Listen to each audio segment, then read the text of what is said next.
Someone has their eye on you right now. The channel message that I'm receiving is that somebody is at a distance right now, but they are keeping tabs on you for some reason. So I'm going to dive in to find out a little bit more about what is going through this person's mind, why it is they're taking their sweet time to come forward, and how it is they might be approaching this situation. So we're going to find out together. Interesting. You are doing too much. This feels like divine intervention because you were giving this person too much of yourself. You were, like, I feel like you were providing more for this person than they were providing for you. And that might be like very natural for you. But this separation needed to happen in order to align you with the energy that God actually wants you to experience in this connection, which is receiving from this person. So this is Two of Pentacles, Seven of Cups, and Knight of Swords, all in reversed. I feel like you are protected from something. Yeah. And the world is confirmation. You're being realigned to your destiny. Oh, okay, wait. I just got such a good feeling about like you being, I see you like being intertwined with somebody very soon. Like your souls just kind of like, your souls and your physical body. It's as if like you literally cannot keep your hands off of each other because you are so physically attracted to one another. And there's a lot of depth to the emotions that you experience with each other. And like, there's just so much mutual attraction. And both of you are at really similar points in your lives as well. This person, oh my God, they see you as like a literal princess. Like they want to, there's something in this person's heart that is like pulling them to you. You're going to feel so alive in this connection. That's what's coming through here. I'm going to keep diving into this and keep pulling some tarot for this because I haven't felt this like invested in a reading in a while. So if the World card resonates with you and this message resonates with you and you want to dive in deeper, comment Angel Tarot and I will send you the link that gives you access to the full in-depth reading. Subscribers in the Angel Archetype Society, you already have access. It's posted. Go ahead and check it out. Like I said, if you want access, comment Angel Tarot, or you can click the link in my bio to join the society. Yeah, I don't remember the last time I ever won an award, probably like in middle school or elementary school. I got a package in the mail and I thought it would be interesting to open it together. It is from the school platform. Apparently I was entered into some competition. I had no idea and I won something quarterly as a creator. So let's see. It's really heavy. So this is what it looks like.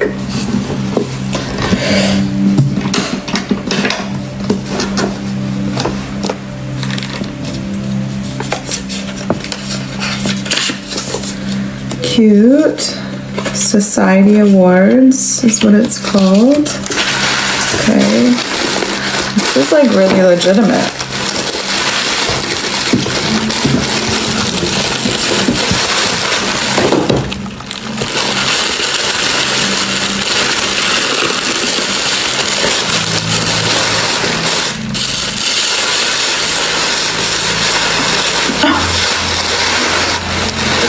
Cute.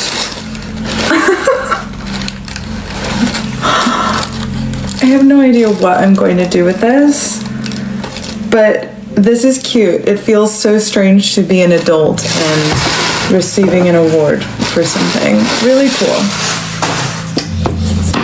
That's all. Dear soul, if these words stirred something deep inside your heart, don't scroll away as if this moment was ordinary. Perhaps this message found you because your spirit needed to hear it today. Right now, close your eyes for a moment and speak these words with faith. I am chosen. I am deeply loved. I am not forgotten. God is still writing my story, and my greatest chapters are still ahead of me. Say it again, slowly. Let every word sink into the places where fear has lived, where disappointment has lingered, and where hope has almost faded. Let declarations remind your heart that even when you cannot see God's hand, He is still working behind the scenes on your behalf. Remember this: delays are not denials. Every tear you've cried, every silent prayer you've whispered, and every moment you've waited has been seen by heaven. God has never taken His eyes off you, and He never will.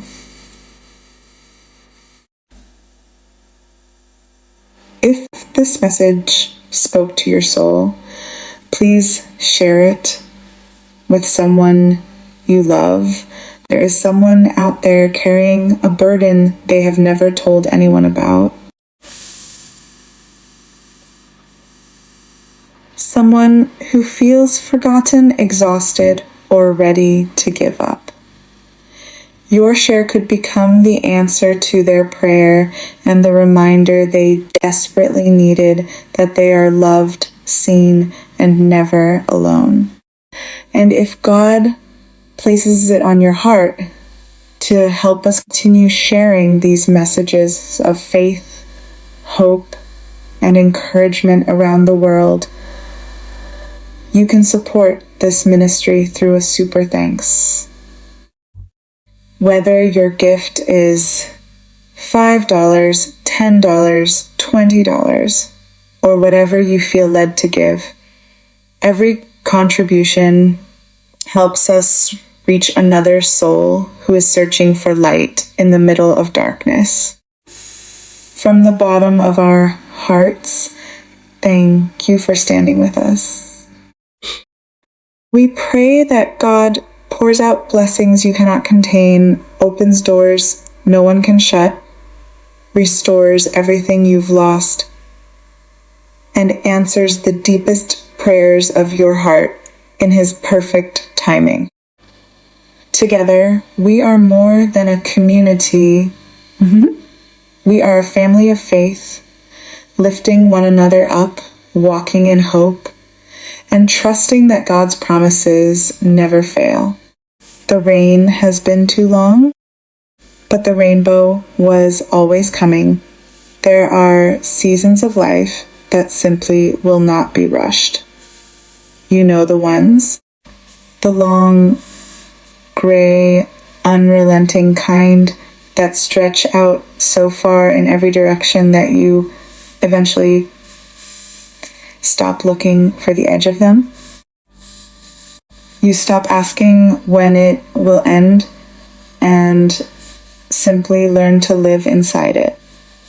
Pulling your coat tighter, keeping your head down, moving forward not because you can see where you're going, but because standing still feels like surrender. That is where you have been for longer than most people around you probably know, because as you are the kind of person who doesn't make a lot of noise about what you're carrying. You show up, you function, you keep going. And somewhere underneath all of that quiet persistence, there is a part of you that has been waiting patiently, faithfully, sometimes desperately, for something to change. Something is changing. Not all at once. Not with a dramatic announcement or a single clear turning point, but the energy around you is shifting in a way that is unmistakable once you know how to feel for it. Like the first day after a long winter where the temperature lifts by just a few degrees, and everything in your body recognizes it before your mind does. The rain is not over yet. But the sun is coming. What you cannot see. From where you're standing, here is the thing about being in the middle of a difficult chapter. You lose perspective on where you are in the story. When you're inside the difficulty, when it is the daily texture of your life, when it has been going on long enough that it starts to feel like simply the way things are for you, it becomes nearly impossible to remember that this is a chapter, not the whole book.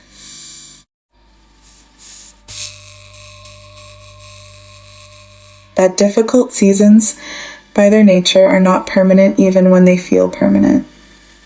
That the fact that something has lasted a long time is not evidence that it will last forever. There are things developing in your life right now that you cannot see yet. Not because they're not real. They are more real than the fear that tells you they might not come. But because they exist just beyond your current field of vision, in the space where what is coming hasn't yet collided with what is now. The moon illuminates what daylight misses. And what is being illuminated for you right now, in the quiet, in the liminal space between what has been and what is approaching, is extraordinary. A love that is warm and committed and genuinely mutual. A life that has the quality of satisfaction, not the surface level kind that photographs well but feels hollow, but the deep kind. The settled, peaceful, I am actually okay kind that you cannot purchase or perform your way into. A relationship where someone looks at you and you know with a quiet certainty that requires no reassurance that you are their person and they are yours. This is not wishful thinking dressed up as prophecy. This is where your path is headed. The strength it took to get here. But before we look forward, something needs to be acknowledged about what you've already moved through. Because the tendency, especially for people who process quietly, is to minimize their own experience. To look back at a difficult period and say, well, it wasn't that bad, or other people have it worse, or I should be over it by now. Stop. You are not allowed to do that here. What you have been through was genuinely hard. Whether it showed up as heartbreak, the kind that doesn't just hurt but restructures something fundamental in how you see yourself and what you believe is possible for you.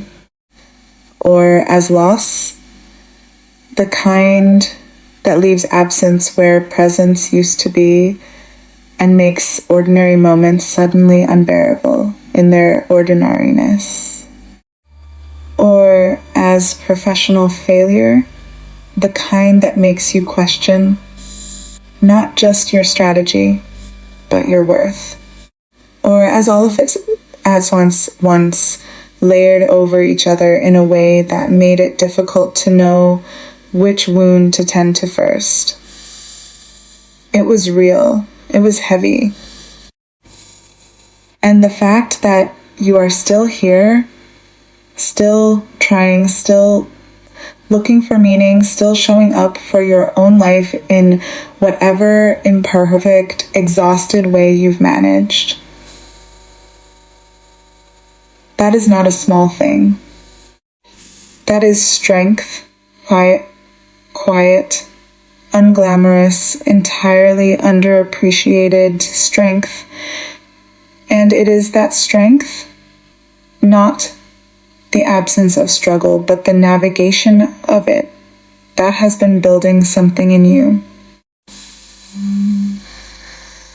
Hardening the right things and softening the right things in a way that is preparing you for what comes next. You are on the right path, even when it doesn't feel like it. Here's the question that quietly torments most people who are going through something difficult. Am I even on the right path? It is such a human question, because the right path in our imaginations tends to look a certain way. It tends to feel like progress, like momentum, like a growing sense of certainty that everything is moving in the right direction. It tends to be marked by increasing ease rather than increasing difficulty, by doors opening rather than closing, by the kind of external confirmation that tells you, yes, keep going, you're doing this correctly.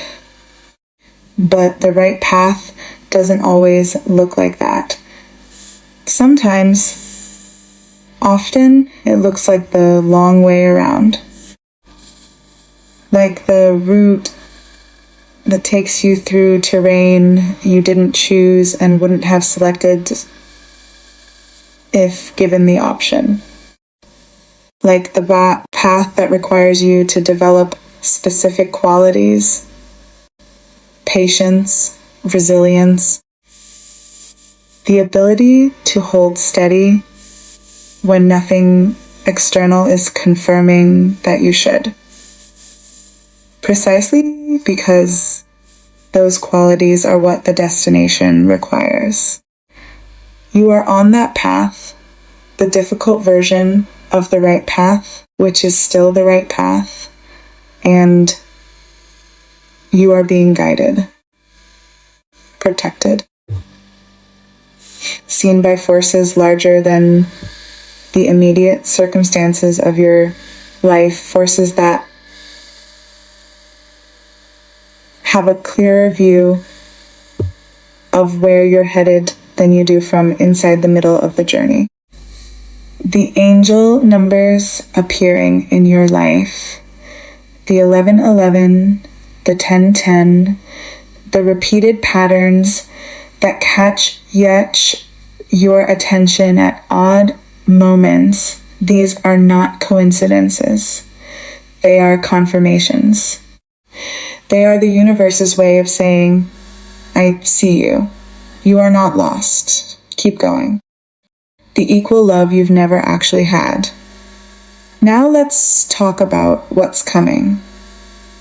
Specifically, because the emotional core of this story is love. The kind you have been hoping for and perhaps quietly stopped believing was actually available for someone like you. You have experienced love before, probably more than once. But if you are honest, in that private, late night when no one is watching honest way, most of what you've experienced as love has not been equal. There has been imbalance. Hot and cold cycles. Moments of genuine connection followed by withdrawal that you spent too much energy trying to understand. Love that asked more of you than it gave. Love that you had to chase, maintain, and manage rather than simply receive. And you got so used to the imbalance that you started to think it was just what love felt like. It isn't. What is coming is something so different from what you've known that it may take a moment to recognize it, because it won't feel like the familiar struggle. It will feel easy, balanced, like two people meeting at exactly the same level and choosing each other from that level without either one having to diminish themselves or overextend. This person will love you the way you deserve to be loved, specifically, attentively, with the particular kind of care that demonstrates genuine knowledge of who you are. They will give gifts that mean something. They will create experiences rather than simply occupying space. They will make memories with you rather than making excuses. They will be present in the fully human sense of the word, not just physically in the room, but emotionally engaged, genuinely invested, and actively committed to the reality of your shared life. And the intimacy between you will be real. The deep kind, the kind that comes from genuine safety and genuine seeing. The deep realization here is the insight that changes everything when it finally fully lands. You cannot receive the 100% while you are holding onto the 20%. That is not a criticism. It is not a judgment about choices you've made or love you've given to things and people that didn't fully deserve it. It is simply the truth about how energy works, how space works. You cannot pour something into a vessel that is already full of something else, even if that something else is of lesser quality. Even if you know in the clear-eyed part of yourself that what fills the vessel now is not what you actually want. Letting go is not giving up. Letting go is not admitting defeat or accepting that what you hoped for was never real. Letting go is the specific, deliberate act of creating space for what you have actually been asking for. It is the most active form of faith available, choosing emptiness over the familiar wrong thing because you trust that the right thing is real and on its way. Some of you are still holding on to a relationship that provides comfort without fulfillment, to a job that provides income without meaning, to a version of your life that is livable but not genuinely alive. And the universe cannot deliver the 100% into the space currently occupied by the 20%. Let go. Not because you've given up, because you've finally truly chosen yourself. Acceptance is not resignation. There is one more thing that needs to be understood, because it is the practical key to everything that's been described. Acceptance and desire are not opposites. You can want something deeply and fully, a beautiful, equal, committed love, financial abundance, a life that feels worth waking up for, and simultaneously be genuinely at peace with where you are right now. These two states can coexist. In fact, they must coexist because the constant resistance to where you are, the chronic grindingness is not where I'm supposed to be, creates an energetic friction that slows everything down. Gratitude for the present, clarity about the future. Peace in the in-between. This is not passive. This is not giving up on what you want or pretending to be satisfied when you're not. This is the active, sophisticated, genuinely difficult work of holding your vision lightly enough that you don't strangle it. Trusting enough that what you want is coming without needing it to arrive on your timeline. And this is the part I most want you to carry with you.